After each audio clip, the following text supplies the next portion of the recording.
Welcome back to my Nunay's channel. So for today's episode, I'll be unboxing my MAC's lipstick. First of all, I would like to say thank you to Papa Danilo for giving me this MAC's lipstick. Ito yung pinang-trade ko dun sa binigay niyo pong certificate. So sabi naman ni Dan, i-choose ko naman kung ano yung gusto ko at saka yung wants ko. So ito yan. So, first of all, tignan na natin kung anong laman nito. Ito yan, no? Ganyan lang siya. Pero may box siya. Ang galing, no? Shala ng MAC's. Ang lakas mo sa shal. So, ito yung lipstick na binili ko. Yan. Yan siya. Okay. MAC's powderkisslipstick. Ayan yung, ano niya, yung pangalan nito. Ayan. Tapos, ang shade nito ay 316 Devoted to Chili. And then, may barcode. And then, may price dito. And then, kung saan siya galing. Galing daw siya sa Italy. So, yan. And then, ano pa ba? Meron dito. Okay. Imported by ELC Beauty Inns, Unit B and C, 8th floor, Room 8, Rockwell Building. So, ano pala to, no? Galing palang Makati, Philippines, Rockwell, or somewhere in Makati or BGC siguro ito in-import. So, yes. Ayan. Meron din siyang website address, maccosmetics.com, and then made in Italy nga siya. So, ito nga, legit MAC, hindi siya fake. Ayoko nang nag-fake ng lipstick kasi baka masira yung lips ko. So, yan. Ngayon, itry na natin. Excited na ako. Pero bago yun, kuha muna tayo ng mirror. At saka ng wipes. Tatanggalin ko muna yung aking lipstick.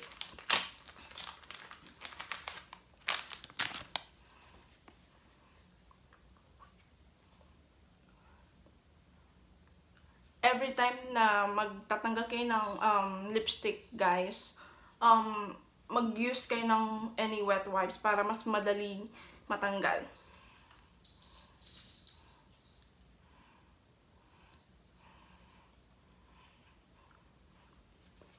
Yan. So, wala na yung lipstick ko. Very natural. Yan na. Kasing natural ng lips ko, kasing ganda ng lips ko. So, yan. Eto na. Try na natin. Buksan. Open na natin. Excited na ako. Unboxing my MAC lipstick. So, ganda. By the way, papakita ko muna sa inyo kung ano yung itsura nito. Ganito yung itsura niya, guys. Ayan. Ayan, oh. Ganda, oh. Ganda-ganda. Kasing ganda ko to. By the way, may nanggugulo. Si Gucci pa, pumapasok siya sa cabinet. Nako, magagalit sa akin si Kuya Danya.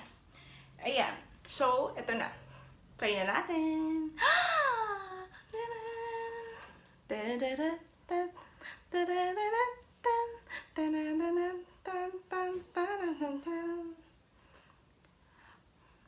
Okay.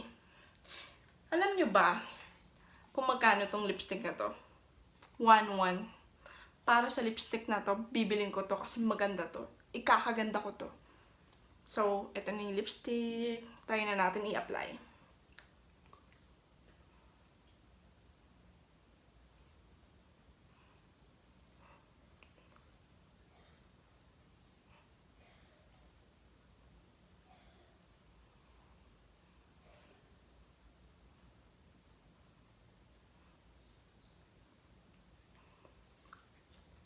Oh my God!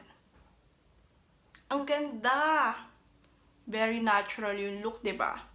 Ewan ko ba bakit nauuso yung mga gantong color. So, nakiki-trend lang tayo. Kung anong uso dun tayo. Alam niyo na naman yun. Kailangan makibagay tayo sa mga mangyayari. Ang ganda, oh. Taray, ganda! Mm.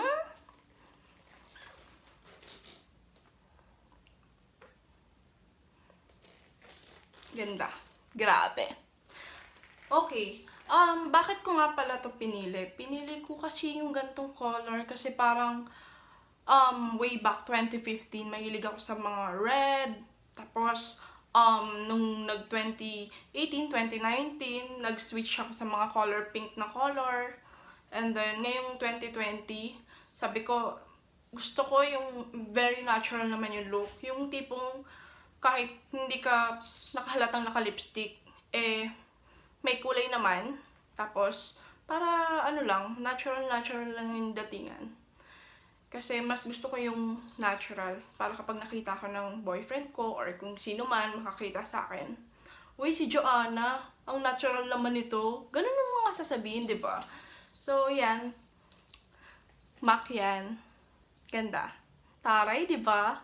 Okay. Ang masasabi ko dito sa lipstick na to, actually, nung unang pagkakita ko nito, grabe, sobrang na-amaze ako kasi sobrang ganda, oh. As in, ang ganda. Tapos, very creamy siya. Tapos, easy to apply. Tapos, yung amoy niya, wala siyang amoy, pero yung shade niya talaga is panalo, bongga. Ganda, oh. Ganda siya, oh. Sulit to kasi bihira ko na naman ito mga gamit eh. Tsaka sa mga very occasional ko lang siya gagamitin. Na parang kapag nag-makeup ako or nag-eyes ako, gusto ko yung natural look lang. Pero gagamitin ko lang talaga actually to kasi bihira ko lang ito gagamitin pala kasi mahal siya. So, yun. Yun lang yung pinagkaiba nun. So, yun guys. Ewan ko bakit nagugustuhan ko yung mga gantong color. Siguro nga kasi dahil maganda talaga. So, yan. Ganda. Lakas pa kaganda guys. Sobra. Oh, ang taray.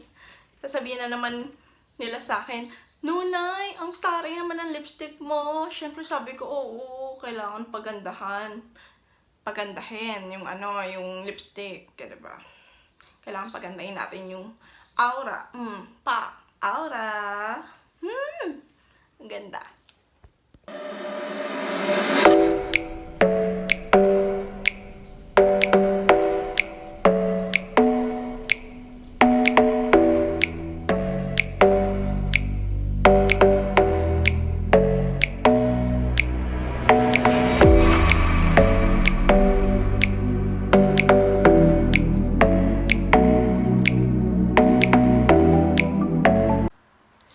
Please don't forget to like, share, and subscribe into my YouTube channel. Bye!